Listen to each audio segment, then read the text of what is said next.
Today on CCM Chats, we're in Hartford to speak with the Connecticut Community for Addiction Recovery. Thanks for meeting with us today. You're welcome. My pleasure. What's the mission of your organization?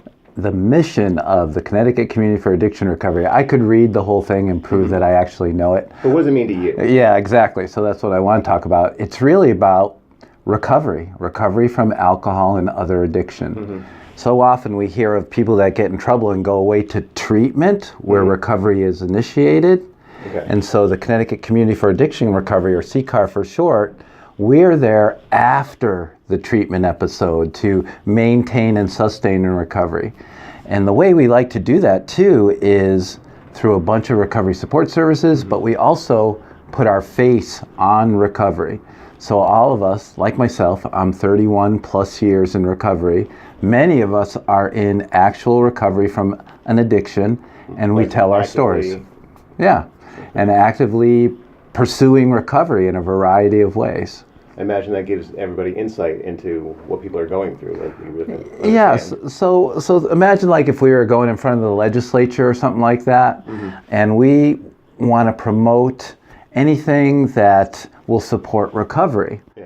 And now we're the recovery community, and we've gotten to recovery a variety of ways. Sometimes when a provider goes up to the legislature, they seem self-serving, if you will, that they just want more money. And I think they need more money because we're facing an opiate crisis.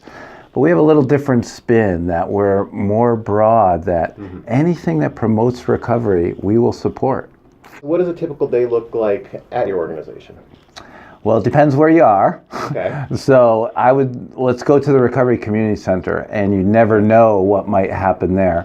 And a Recovery Community Center is a recovery-oriented sanctuary in the heart of the community. People come in, they attend all recovery meetings, they volunteer, they might call people on the phone. So it's a walk-in? Yeah, it's a walk-in, but with one stipulation. Yeah. We want you to work on your recovery, however you define that. Now, a day in the life of an emergency department recovery coach, which we've had a great success with, is a lot different. We've seen roughly 3,600 people. The first year we just saw 700, the second year 2,900.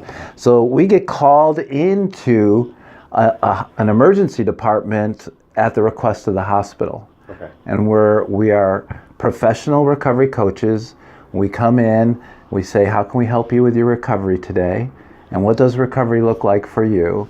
And where people might get connected to ongoing treatment for their addiction, maybe 0 to 5% of the time, we connect people 92% of the time.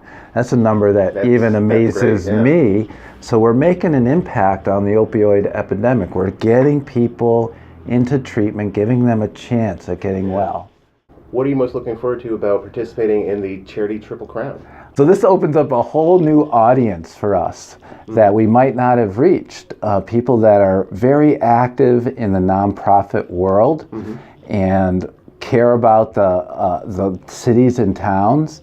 And if you live in Connecticut, you're probably aware of the opiate crisis. And we have some answers. And we just want the opportunity to present some of those answers so we can help not only save lives, because sometimes I think that term gets overused and it loses its impact, but we redeem lives. Don't forget to join us May 10th for the Connecticut Charity Triple Crown to support this organization and other great organizations. See you there.